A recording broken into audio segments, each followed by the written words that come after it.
have that late 80s sense of just simple, fun, nostalgic goodness. I mean, they make you feel like you're a kid in your pajamas playing, a Super Nintendo game Saturday morning, having the time of your life. That's what I love about them.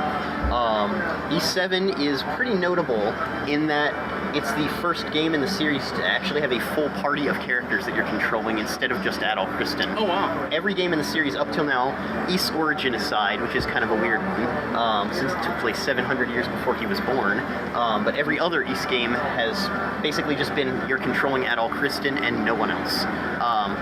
This game, you actually have up to 7 playable characters at a time that you can choose 3 from for an active party. And party system's actually pretty robust. They all follow you. You can actually switch between them on the fly. And the 2 that you're not controlling are controlled by AI, but I can't stress enough that the AI is completely unobtrusive in every conceivable way. They never get themselves killed. They never use up your items. They never do stupid things or get stuck on walls or anything like that. Nice. If they lag behind, they'll warp up to you pretty much. I mean, basically they just stay out of the way and help out a little bit without ever hindering you, which I think is great. The less involvement from AI, the better, I say. I also love that you have this sort of dash roll move, which is pretty new to the Ys games, which helps for getting around quickly and also helps for avoiding attacks during battle. And I just like it for getting around quickly, though, because I'm impatient. But, yeah, you also have a very robust skill system in the game. Basically, every single weapon in the game, without exception, has a skill attached to it. This skill, when you have the weapon equipped, you can use this skill at will, and as you use the skill, it gains skill experience. When the skill itself levels up once, you learn it permanently and can use it with any weapon attached. Or with any weapon equipped, rather. And each character has, I believe, 11 unique skills. They are completely unique, no duplicates among any of the characters. And you can map up to 4 of them at once for hotkeys, where you can hold down R and press the corresponding face button to use that skill. So Elk, I'm going to use Elk here and show you one of his skills.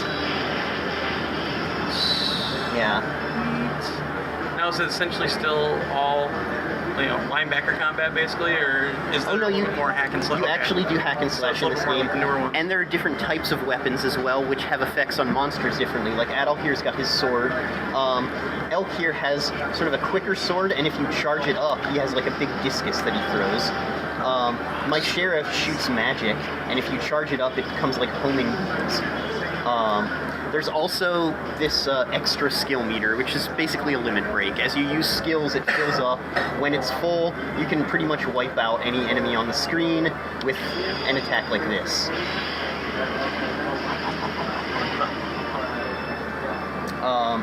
So, I mean, that's pretty much how combat in the game works. I also really like the dungeon structure. Like any good RPG worth its salt, the dungeons are all kind of gimmicky in their own way. In this one, you have this wind cape, and as long as you have the wind cape equipped on your entire party somehow, you can ride wind currents and fly up to higher dungeon levels.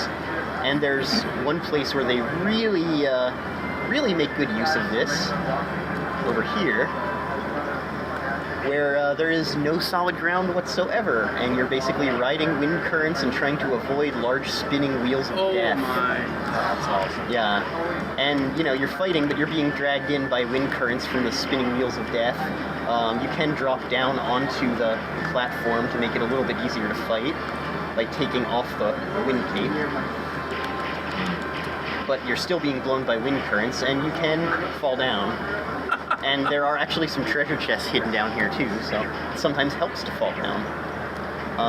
These look like save points, but actually the game is save anywhere, which I really like. Nice. These save points are actually retry points. If you die and you choose retry from the game over screen, you'll start back at one of them. Also heals you fully and revives fallen party members. The game lasts a good 30 to 40 hours, making it longer than most Ys games that way.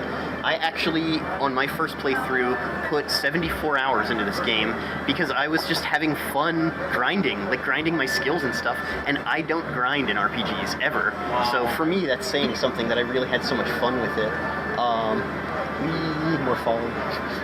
But yeah, I mean, that's pretty much E7 in a nutshell. The story is actually pretty good. It's very simple, very straightforward, but it knows it. It doesn't try to pretend like it's something horribly deep and philosophical, at least not until the end when it suddenly turns into like Shin Megami Tensei Nocturne. It's very odd. But it is a very, very good game with a very good but simple story, very charming, old school. Again, makes you feel very nostalgic to play it, I'd say.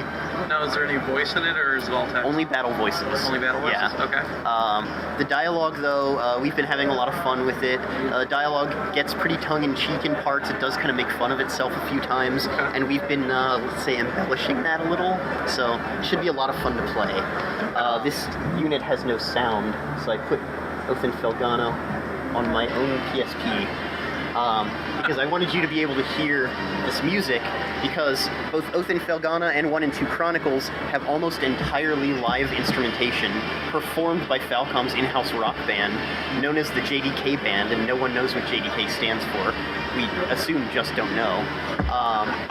But yeah, Falcom's JDK Band actually does perform live in Japan pretty often. They're very like 80s glam rock band. They're often fronted by a guy who wears like aluminum devil ears and a red and black striped jumpsuit, and they're fronted by a violinist, which is just awesome. But yeah, their music is fantastic, and it really adds a certain sense of energy to the game, I'd say. The game itself, too, is just a lot of fun. If you've ever played East 3 Wanderers from East, anybody? Yeah, you'll probably remember that was a side-scrolling platformer that had kind of wonky physics and, like, rapid-fire sword swinging that made you feel like a human lawnmower or something. Yeah. This game is a full-on remake of East 3. And basically, I would say this is the single most successful remake of any game ever. Because Falcom took what a lot of fans consider to be the worst game in the series and turned it into what a lot of fans consider the best game in the series. They updated this in every way. There is full voice acting in all story-advancing cutscenes, over 40 characters that are fully voiced. The gameplay is fast and furious. Most games that are hack and slash give you a 3-hit combo. This one you have a 6-hit combo, or you can actually boost and just flip out. You also have a variety of special abilities. The world structure is set up kind of like a Metroidvania, where it's all one big map, and certain areas are only accessible after you learn abilities like this. You can fly across large gaps. And that's also useful for killing enemies, particularly ones that are too small to hit comfortably, like swarms of bugs. You just totally destroy them. The other thing that's really interesting about Oath and Felghana, there are no healing items in this game. Enemies will sometimes drop healing herbs. When you pick them up, they instantly apply. You instantly get healed. You can't collect them and use them during battle, which means all boss battles are 1 life bar. You have to learn their patterns, you have to learn their attacks, but if you're having trouble, you can retry as many times as you want. It doesn't penalize you. It does offer you the ability to bounce down to a lower difficulty level if you fail 3 times, but you don't have to choose it. I'll be there. There are, I believe, 7 difficulty levels in this game, ranging from very easy to Inferno. So it is just a really, really fantastic game. Again, simple story, but it knows it, and it's actually a pretty detailed story. One of the things I really like about this game, which is very common to a lot of Falcom games, is that every villager has a name and a personality. And, like, you actually get character development for just every random villager in this game. Most of them even have voice acting, because at some point they're involved in the story in some small manner. So it's pretty cool in that sense. Also, one of the great things about this game, that's as bad as the load times ever get. Wow. Now, does it have an installer, or is that just off this the is UMD? off the UMD. Holy cow. There are load times when you first boot up the game. There's a now loading screen, and when you load a save game, there's a now loading screen. But every other point in the game, that's it. Nothing more than that ever. Wow. Yeah, I've never seen a PSP game like that, honestly. No. So I'm very impressed with that myself. But yeah, I mean, that is Felghana in a nutshell. Best remake I've ever seen of any game. I'm really interested in that one. The music, again, 100% live instrumentation. I really in like this one. Falcom's music. Yeah, and this is just like absolutely amazing. I mean, they did a fantastic job with this soundtrack. But if for some reason you don't like it, you can actually switch to the old soundtrack, which is something I wish more Really? remakes would do. You can do that in Oath Felghana too. You can switch to old school East 3 music. That's awesome. Yeah, I love that. E3 did have good music. Yeah, well, I mean, the Games. remakes of it are great too. Why am I in a town? Now, can you play with D-pad also, or is it all analog? You can do D-pad, which I guess helps for the bump system, but I actually like using the analog pad. If you're not familiar, do you know the bump system? No. Okay. Basically, East 1 and 2, you don't have any buttons when you attack. Linebacker. You kill enemies by ramming into them, and in this version, they explode into bloody chunks. Oh, really? Yeah, like that. Oh, cool. That's where they were making fun of it in 3D Game Heroes, where when you talk to that one guy and he says, you can't just walk into the side of them. And Yeah, the key to the battle system is you don't want to hit enemies head on, you want to hit them at a slight off angle, and as long as you do that, you won't take damage. man, this looks great. Yeah, they did a nice job with it. I love using the analog for it because if you get the hang of it, which I'm a little out of practice here, but if you run straight at an enemy and then swerve at the last minute, it counts as being off center, and then you're fine. Yeah. Man, So- this looks great. Yeah, it is very, very well done. The game still uses the same basic story and everything as the original versions, but I actually, when you consider the original versions were from 87 and 88, Yeah. the story's pretty impressive. And I do love, too, the opening. I don't know, it is the same opening that you saw in the DS version, but it's much higher res. Okay. And I don't know if you're familiar with Makoto Shinkai, if you're an anime fan at all. Okay. It's a very, very well-known anime director, and he actually did the opening to this game. Oh, that's cool. Yeah, the opening's gorgeous. I mean, it has, like, some of the most gorgeous colors I think I've ever seen. It's just amazing.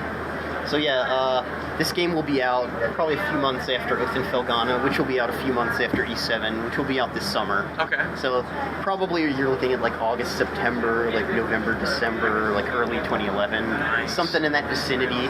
But I mean, nothing's set in stone with that. But that's pretty much what we're probably looking at here.